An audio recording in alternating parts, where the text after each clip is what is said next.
greet you in the name of our Lord and Savior Jesus Christ. So we are not able to gather together as a church family, but God has still enabled us to have fellowship through the technology. So we'll take use of that and we'll glorify God through that. So this morning, I want to just read a passage from Lamentations, the book of Lamentations in the Old Testament, chapter 3, verses 19 to 33. We'll read the passage and then we'll pray and go into the Lord's Word. Lamentations chapter 3, verses 19 to 33. Remember my affliction and my homelessness, the wormwood and the poison. I continually remember them and have become depressed. Yet I call this to mind, and therefore I have hope. Because of the Lord's faithful love, we do not perish, for His mercies never end. They are new every morning. Great is your faithfulness. I say, the Lord is my portion, therefore I will put my hope in Him. The Lord is good to those who wait for Him, to the person who seeks Him. It is good to wait quietly for salvation from the Lord. It is good for a man to bear the yoke while he is still young. Let him sit alone and be silent, for God has disciplined him. Let him put his mouth in the dust, perhaps there is still hope. Let him offer his cheek to the one who would strike him. Let him be filled with disgrace. For the Lord will not reject us forever. Even if He causes suffering, He will show compassion, according to the abundance of His faithful love. For He does not enjoy bringing affliction or suffering on mankind. Let's pray. Lord, we thank You for this morning. We ask, Lord, that You continue to speak to us. Your presence, Lord, is the unchanging aspect in our life. And we thank You for Your presence. We thank You for Your Holy Spirit. We thank You for His guidance. And Lord, we ask that You minister to each one of us, Lord, as we look at Your passages, as we look at Your promises, as we look at Your love, and we are astonished by it. And we thank You for this day. We ask, Lord, that You bless these words for our life. In Jesus' name I pray. Amen. So what a change does 1 month make? There are so many things that have changed. You know, wherever you see, whatever we expected is not happening. You know, people would have had a lot of plans. You know, things are not happening. People would have a lot of goals. You know, those are not happening. So few things, you know, that are happening, you know, we'll cover this morning. We'll see how does a Christian respond. What is the job of a Christian at this point? How can we, as Christ's body, we are the body of Christ, how can we live during this time of darkness, during this time of uncertainty, during this time of viral diseases? We'll ask God's wisdom and He'll encourage us this morning. So the first thing is that I was trying to order Parle G biscuit last week. And I was trying online, went online to order. And you know, you cannot buy more than 3. In fact, more than 2. It's because, you know, there's a limit for how much you can buy. Who would have thought that 1 month ago that we would have a limit to buy a small biscuit packet? You know, so times have changed, completely changed. You know, wherever you see, you know, there is shortages. You know, the first thing we see is there's shortages. Shortage of food, shortage of basic necessities. You go to the vegetable vendor, you know, you cannot buy as much as you want. You go to a grocery store, you cannot buy as much as you want. There's shortages. You know, we thought we had a lot of abundance in India. We thought we had so much of goods, but there's shortages. And there's stoppages. You know, the trains are not running, the buses are not running, offices have stopped, factories have stopped functioning. So many things. And you know, if in fact you see Silk Board Junction, there is no traffic at all. Who would have thought that? You know, so all these things, you know, tell us, you know, there is shortages, there's stoppages, and there's cancellation. You cannot travel anymore. You have to cancel your tickets and all these things. You know, it's time of uncertainty. And we don't know when this will end also. You know, nobody knows about tomorrow. Who could have predicted 1 month ago that things will be like this? And we don't know about tomorrow. So it's just a wasteful exercise trying to predict what's going to happen tomorrow. So things are changing, things are stopping, people are scared, people don't know what's going to happen to their livelihood. There are many daily wage laborers, who don't know whether they'll get their job back. There are many people who don't know whether they can pay their fees of their children in a couple of months. All these things are happening. So what is our response? What my attitude should be as a Christian? How should I react? What should I be doing during this time of lockdown? Is it really a lockdown for a Christian? Are we really locked down? Or what is our response? And that's what we are going to see this morning. And the first thing is that what has not changed. That's the first thing we want to see. What has not changed for a Christian? And first things, like for example, when your child goes to play in the beach, he or she will be writing certain things, with their hand, and then the wave comes and it washes away. But there are certain unchanging things in the life of a Christian. And that's what we are going to see today. What are those unchanging things? And what are the things that we can hold on to? And that's what we'll see. And the first thing, is that what has not changed is we'll look at this verse and we'll go on from there. Lamentation chapter 3 verse 22 and 23, it says, the Lord's loving kindness indeed never end. For his compassions never fail. They are new every morning. Great is your faithfulness, Lord. Isn't it amazing? Isn't it a great promise for each one of us? For you and for me, that when I wake up in the morning, that my God's favor upon you, my God's grace upon me is new every morning. It is new. How many of you receive it? How many of us receive this promise saying, Lord, I thank you that I'm loved every day. That whatever happens, the earth might shake, the mountains might move, there might be earthquakes, but Lord, that your love never ends. There's something that's never ending, that is the love of God. His love for you, He's passionate about you. He's a God who will go after that one sheep, leaving the 99 behind. He loves you. Dear brothers and sisters, I know you've heard this many times, but God is compassionate towards you. He knows everything about you. He knows what you're going through. And so that's the first thing, is that, that the first thing that has not changed during this time of change is that God's unending love towards you has not changed. It never changes. Nothing can change it. Even your sin cannot change it. The kindness of God leads us to repentance. It's God's kindness that leads us to repentance. You and I are worshiping God. We believe in Jesus. It's because of God's kindness towards us. It's not because we are good. It's not because we have done great things. It's because of God's kindness towards us. And that's the thing. The first thing is that God's unending love for you. So are you in the love of God? Are you standing in the love of God? Do you recognize the love of God? Is the question that we have to ask. It's very easy to say, God loves me, God loves you, God loves the world. But are you standing in that love? Have you received that love of God? And the second thing is that once you receive that love of God, once you say, yes, Lord, I need you in my life. I need you. I need you more than ever. You know what happens? We are part of a great family. We become part of the family of God. It's a huge family. In this family, there is no caste. There is no educated, uneducated difference. There is no state borders. There is no national borders. There is no skin color. There is no rich or poor. There is no sick or healthy. It's all same. We are all one in Christ. If you are living in Christ, we are all one in Christ. Is that we are part of this great family, starting from Abraham. Abraham is their father. He's part of our family. Many people get very proud about their heritage, about their caste, and about their family background and all these things. But we forget about our Heavenly Father who's brought us into His family. Isn't it beautiful that you are part of God's family? Can you proudly say that I'm part of God's family?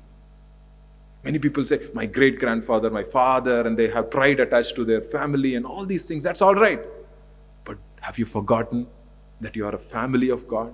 That has not changed. It has not changed before the coronavirus, and it will not change after the coronavirus, and it will never change. That I am a family member of God's kingdom. Of God's kingdom. It's not made out of hands, but it's made by God. It's initiated by God. And I'm part of that family. So dear brothers and sisters, that has not changed. And the third thing we see is that God's favor and presence is with you. This is with you. This is a promise that we have to believe. And I believe that completely for each one of you that's watching. That God's presence is with you. You might not feel it sometimes. You might feel like, oh brother, I feel so far from God. I don't have a relationship with God. I don't have a fellowship with God. But do you think God's relationship with you changes like a newspaper or like weather or like a climate? No. God's relationship with you is always the same. It's never ending. You cannot change that. It's unchangeable. You know why? You might ask me why. Why, brother, God loves me so much? Why, brother, God's favor is upon me? It's because of His Son Jesus. Because of the cross. God, Jesus, He carried every curse, every disease, every sickness, every depression, every things that is against God. Satan comes to steal your joy, kill your future, destroy your life. And Christ carried it. Christ carried it on the cross. And that's why God loves you. It's because when God sees you, He sees you that you are in Christ. That He sees Jesus in you. He sees that you have believed in Jesus. That you have faith in Jesus. And this never changes. This never changes. So because of this, what are we going to do during this time of darkness? What are we going to do? What is our response? How should I live? Because I'm part of this great family. Because God loves me so much. It's because God's presence is with me. Even though I might feel it or might not feel it. Doesn't matter. God's presence is with you. God's favor is upon you. When Jesus Christ was on this earth, the Bible says that He had the favor of God and men. And it says, just before Jesus even began His ministry, it said, Father confessed, saying that this is my beloved Son, in whom I am well pleased. And that's the thing, dear brothers and sisters. Don't get scared. Don't be fearful. Don't look at the news and get terrorized by it. You are a child of God. You are part of the family of God. And God's presence is with you. So there are 5 things that we'll look at today. 5 things. How can we respond as a church? How can we respond as a Christian? How can we respond as a carrier of God's presence? How can we respond as an image bearer of God? How can we? 5 things. Okay, the first thing is that we understand something now. Our eyes are open to certain things. What is it? What is our eyes open to? What do we understand now? We look at this verse from 1 Peter chapter 24 and 25.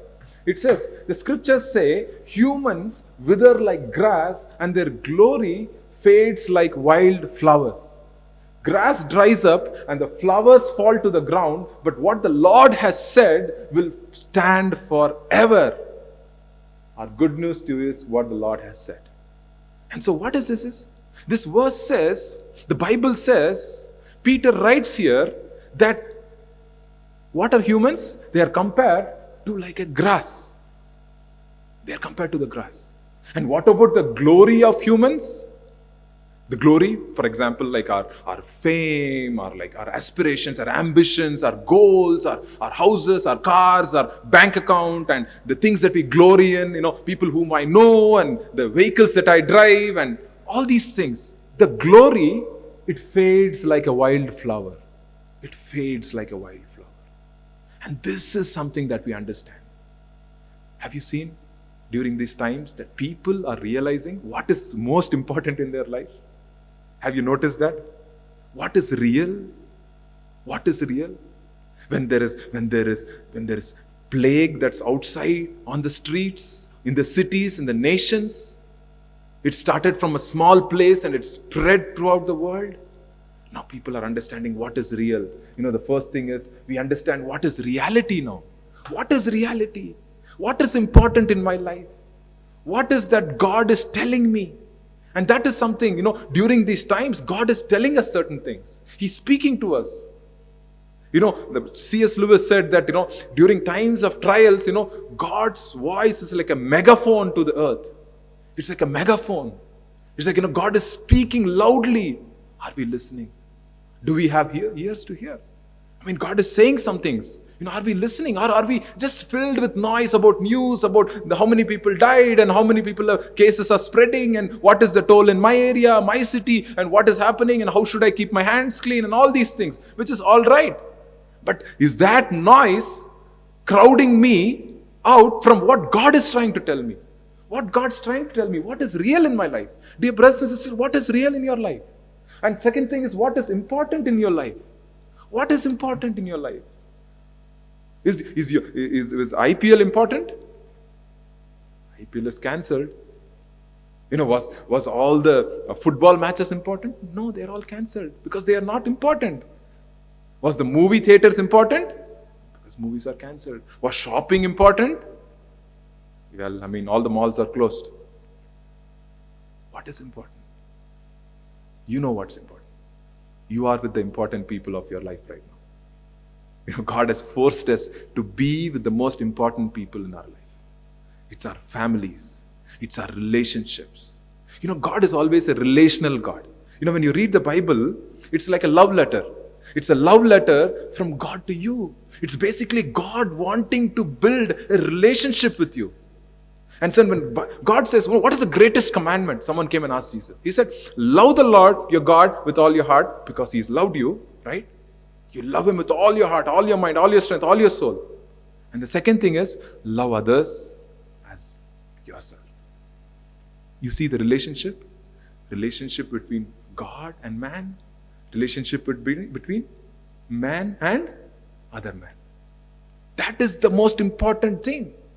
How many homes have been torn apart because money started flowing in? How many houses have been split? How many families have been split because of pride and ambition, selfish ambition, not just ambition, selfish ambition?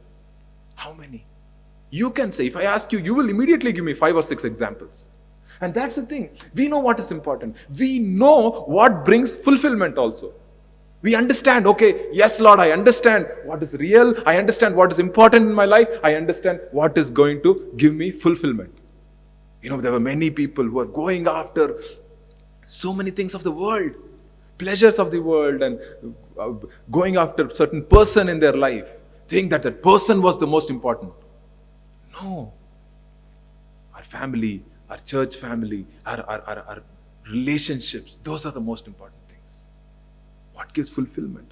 Not our vacation, not our houses that we built, but it's the people inside, the home, the people inside, the relationship between husband and wife, father and children, wife and husband, and parents and children, and all these things.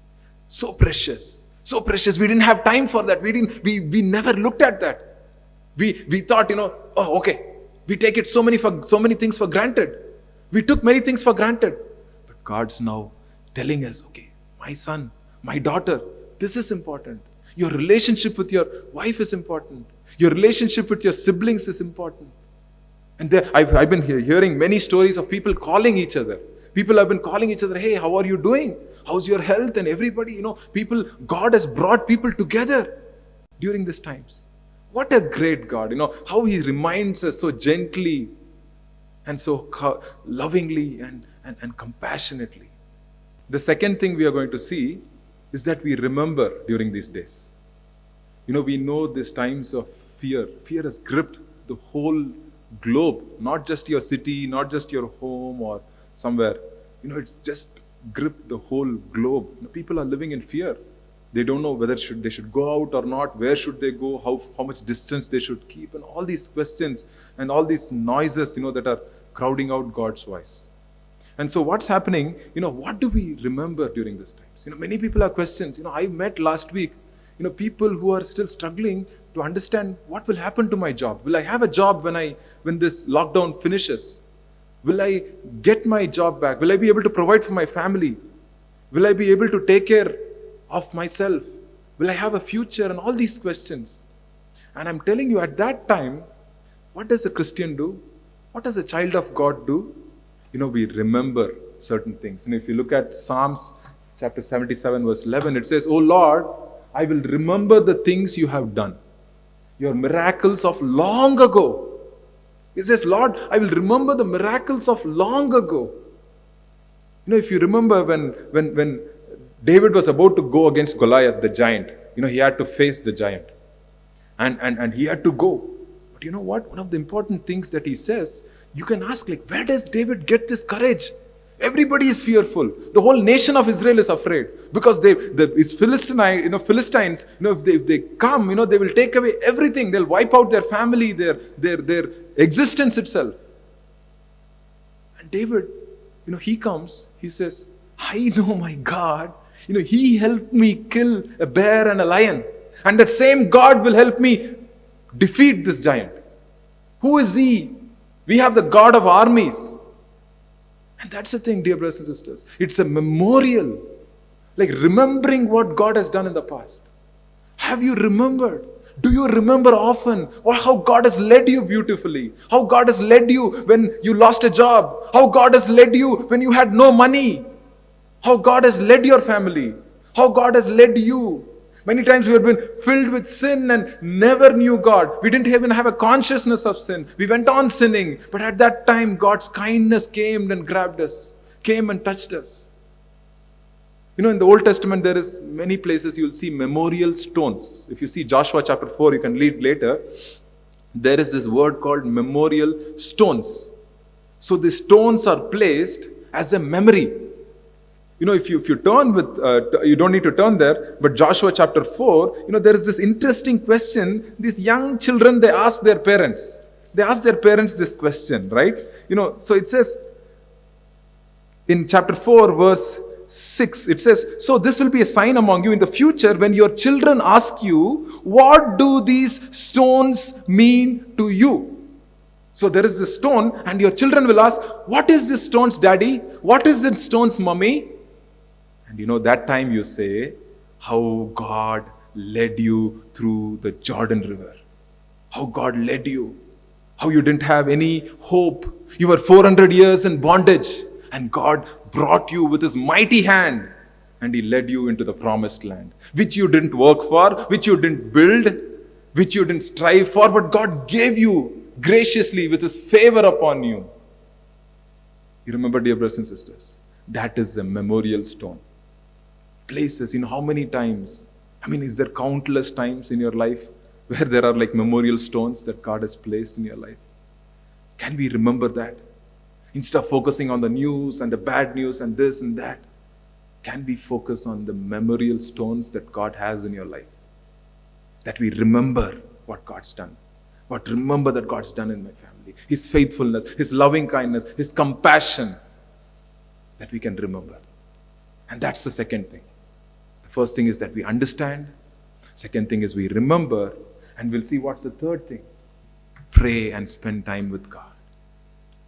Do you remember the time that when you were so busy, you had full-time job and you had to travel 2 hours to office and 2 hours back? And one of the common answers of young people or newly married couples, brother, we are so busy, traffic, Bangalore traffic, and no time for God and all that. That was those days. Seems like a long time ago. What about now? There's so much time. 3 to 4 hours a day, there's going to be time of prayer. Brother Mohansi Lazarus, uncle, he's conducting a prayer day. Every night there's prayer. There's a 3-day fasting prayer and all that. And there are thousands of people watching that online, on television and all. In 2016, I remember one of my friends told me that in year 2020, there's going to be a big revival. And so I was wondering, Lord, how is that revival going to happen? I came close to 2019, still no signs of revival. And then 2020, I remembered this morning, is this revival? Could we be under the revival of God's people having a new heart? That people are getting together to pray, husband and wife holding their hands and praying for each other, for their family, for their future, fighting the enemy, the destroyer, the murderer, the killer, the liar, fighting him on their knees. Could this be the revival? That where God will turn the hearts of the fathers to their children, God will turn the hearts of the husbands to their wives and wives to their husbands. Could this be the revival? I don't know.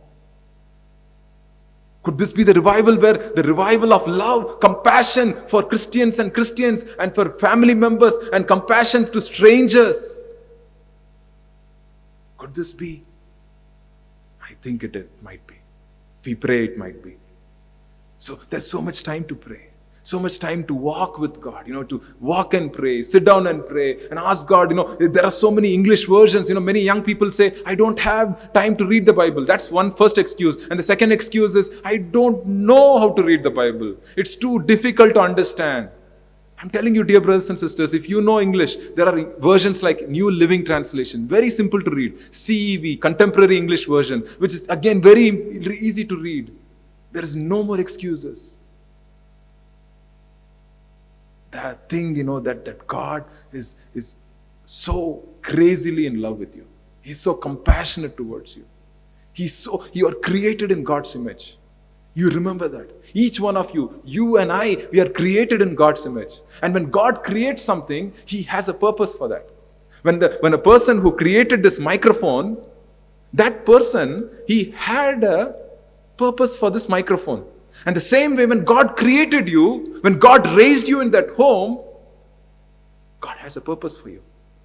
And what does Satan do? What does sin do? It will cover, it will destroy, it will divert the attention, it will distract you from God's purpose. And so now it's a great opportunity that we pray for ourselves, examine our hearts, saying, Lord, you are so loving, you are so kind. And I still turn away, and I still give excuses, and I still walk away from you like a prodigal son. Lord, I want to come back to you. Do you know how God's going to respond? Just like that father. He's waiting to respond. He's waiting to come and give you kisses and hug you. He's the most happiest person when you turn to God. Because you know why?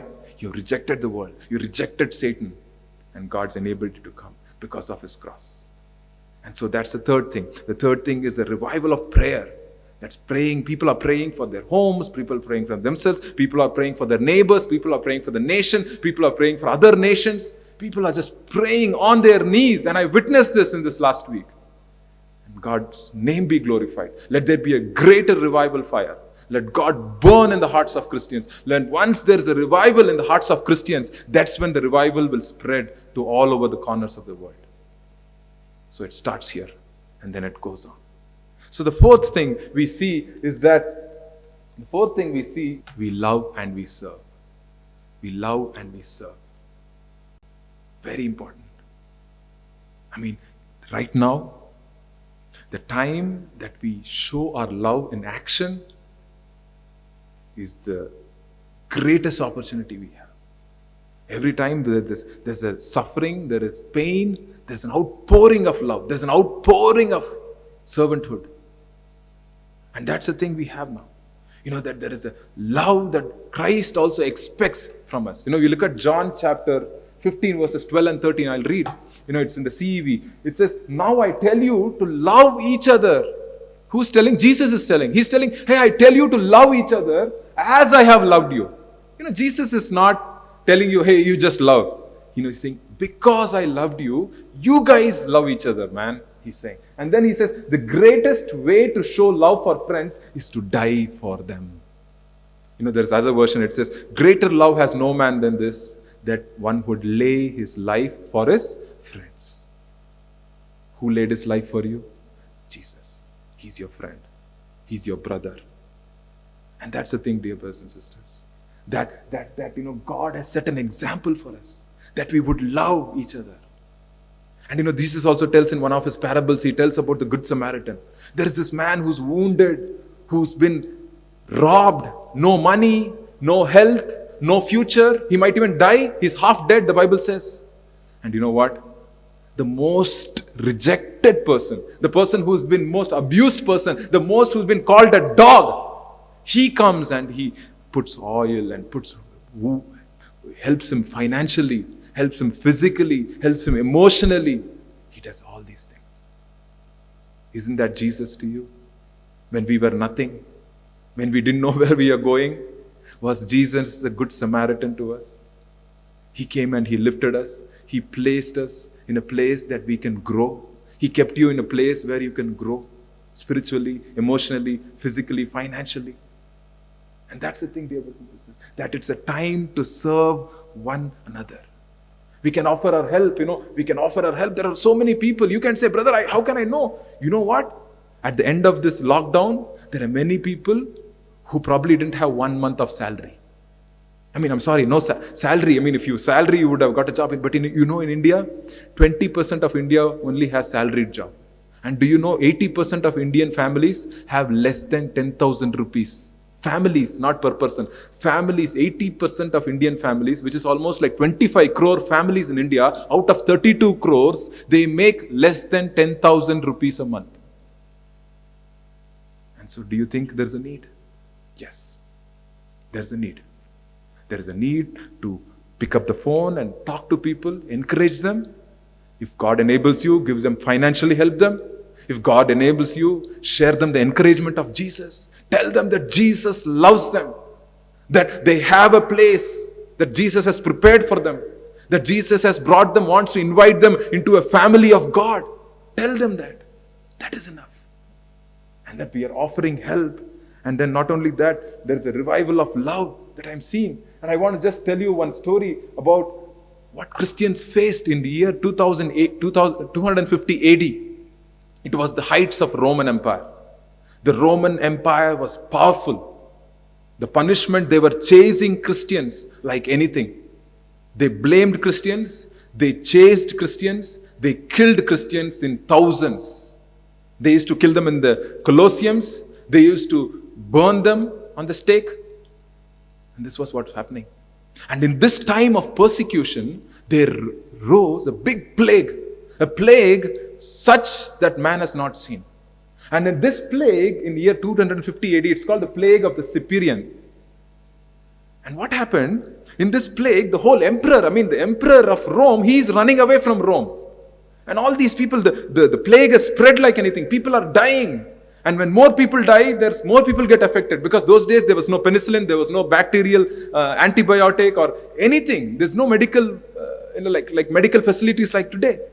So when it used to spread like anything. And you know what happened? Christians were a minority, less than 3% of Rome's population.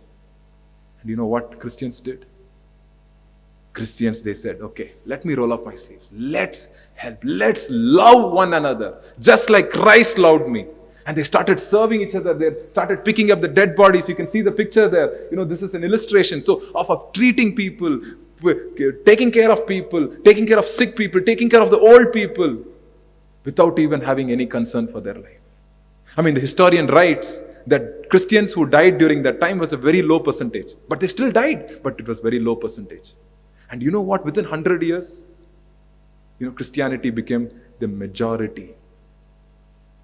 Now do you see, dear brothers and sisters, what took Christianity from a nothing, from a small group of people who believed in Jesus, who prayed towards Jesus, to suddenly become a majority? Because like the whole of Rome, because the historians say that this incident was one of the turning point in churches. In church history, this is the turning point. This plague was the turning point in church history. The Bible says in James chapter 1, you don't need to turn there. I'll turn there. It says, consider it a great joy, my brothers and sisters, whenever you experience various trials. What did the early church experience? Persecution, plague. Two P's. Persecution and plague. And what happened? Consider it a great joy, my dear brothers and sisters, whenever you experience various trials. A great joy. And that's the thing, dear brothers and sisters. That God wants us to continue to serve, could give our lives for people. I know, but there are times right now, let me qualify this by saying that, the government wants us to be indoors and we have to respect the government's order, not just to protect ourselves, but also to protect other people. We don't want to be the reason to spread the virus. But at the same time, there are so many thousands of ways. You ask God today, you go to bed today and say, Lord, show me, tell me what I can do. And I was watching one doctor the other day. He's on WhatsApp. He said, hey, I'm a doctor and I'm willing to give free advice. If I have many friends, who are doctor friends, and they are ready to give advice as well, free advice. So you just message me on WhatsApp, tell me what's happening to you. Instead of going to the hospital and crowding the hospital, you tell me first. See, small things, wherever we are, we can help. And God's going to open those doors for you. I pray that. And the last thing I want to say is we have a living hope. And this is what separates us from people who are afraid, people who are not getting sleep at night, people who are getting nightmares. This is what separates. The Bible says in 1 Peter writes that, we have a living hope. I don't want to kill that verse. Let me read it properly. It says, because of his great mercy, he has given us new birth into a living hope through the resurrection of Jesus Christ. New birth into what? A living hope. It's not a dead hope. It's a living hope. It's a hope that my Jesus is for me and he is with me. He's going to protect me. He's going to give me the boldness. He's going to take away the fear and he's going to give me boldness. And I want to tell you another incident in Martin Luther's life. Martin Luther, the founder of the Reformation movement. And when he was a pastor, his family was serving in Wittenberg, I believe. And what happens, at that time there was Black Death. It's 20 crore people died with Black Death. And 100 years ago, there was a Spanish flu where 5 crore people died. 5 crore people. 100 years ago, 1918. But this was during Black Death. It was even further, 14th century, 15th century time. And what happened? People were running from Wittenberg. But he's a pastor. He wants to stay. And you know what he says? Let's read this quote from one of his writings, from Martin Luther's writings. He says, "We are here alone with the deacons, but Christ is present too." Beautiful. That we may not be alone, and he will triumph in us over that old serpent, murderer and author of sin. However much he may bruise Christ's heel, pray for us and farewell. He says, whatever Satan throws at us, he is the author of sin. He's a murderer. He's the old serpent, he calls him. Whatever that plague comes, what are we going to do? We are going to stand for Jesus. We are going to stand for Jesus. And we are going to be here. Because who is present with them? The presence of Jesus Christ. The presence of Jesus Christ. But there is also a cost. His wife was pregnant at that time. And their daughter who was born the next year, she died. There's a cost, dear brothers and sisters. There's a cost for sacrifice. There's a cost for love. There's a cost for freedom. Freedom is never free. We have to remember that. And that's the thing. I'm giving you these examples because we are built up. Our life, our Christian life, they are part of our family. Martin Luther is part of our family. All the people who went before us, they are all part of our family. They are part of the family of Christ. And that's the thing. So 5 things we saw this morning. First thing is that we understand what is real, what is the reality, what fulfills us, what is important in our life. At this times, we understand that. Second thing is we remember the great deeds of God towards us. And then we pray, we change, we are examining ourselves. We are offering our life as a sacrifice to God, saying, Lord, you take me, use my hands, use my body, use myself, I give you my all, Lord. It's you, it belongs to you. And then finally we love and serve. And then finally a living hope we have. So dear brothers and sisters, what is your condition today? How is every day going for you? What is in your thoughts?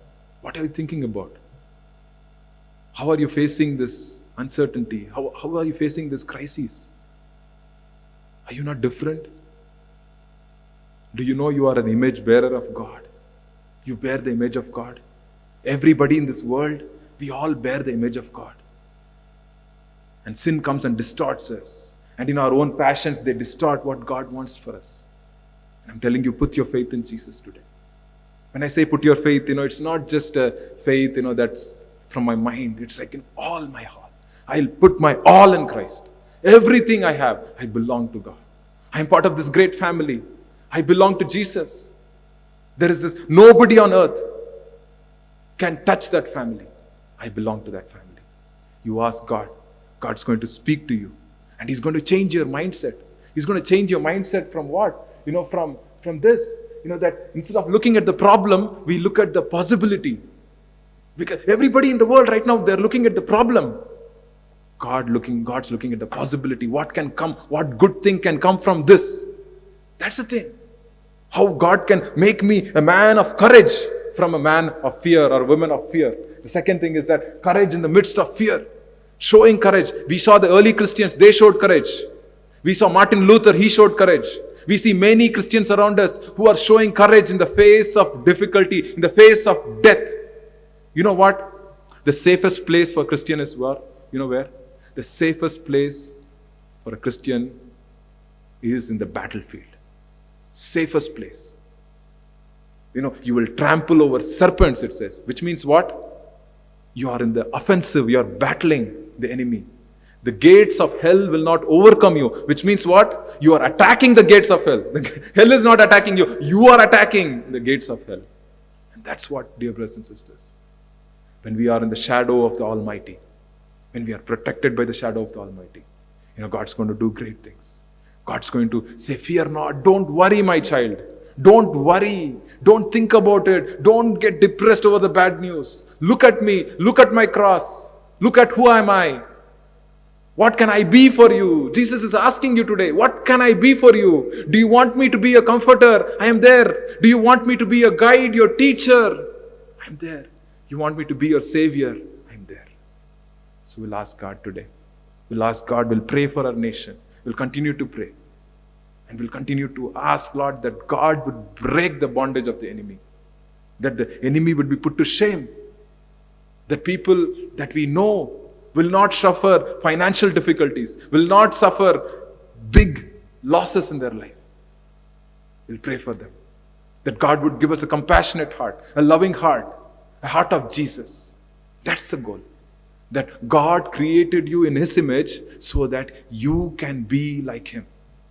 You can have a mind like Jesus. That you can be a reflection of Jesus. That you can be a reflector of Jesus. And that's God's purpose for you. And so let's ask God today. Let's get together in prayer. Pray together. Ask God today. If you have not accepted Jesus Christ, if you're watching this for the first time, if you've never heard about Jesus or you knew about Jesus as a teacher, but Jesus is not just a teacher. He's your Savior. What can save me from my sins? Nothing but the blood of Jesus. Nothing but the blood of Jesus.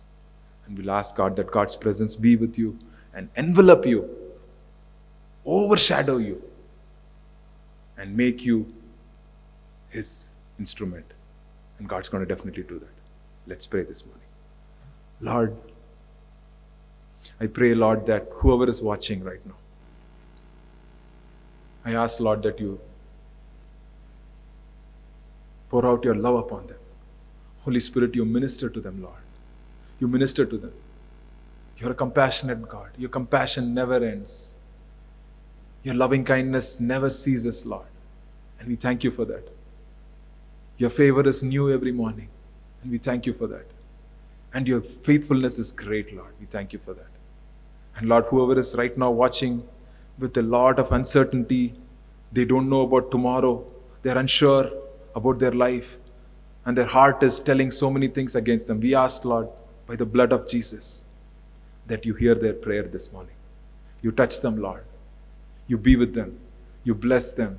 You use them, Lord. Let them be a reflector of Jesus. Let them reflect your character. Let them reflect your power, Lord. Let them have authority over every evil powers. Lord, let them trample serpents. Let the head of the Satan be crushed, Lord, in Jesus' name. We ask, Lord, that you be with them. You bless them. Give us a blessed week. Speak to us, Lord, through your word. Speak to us through your servants. Speak to us, Lord, and reveal yourself to us. And we thank you. Help our relationship, Lord, with you to grow. For people, Lord, I pray whose relationship has been broken with you, who've been too busy for you, Lord. I ask, Lord, let it be a rekindling. Let it be a refreshing time again, Lord, with you. That you speak to them, that they speak to you. Let them have a wonderful relationship, Lord, a never-ending relationship with you. Let it start right now, Lord. I ask all these things in the name of our Lord and Savior, Jesus Christ.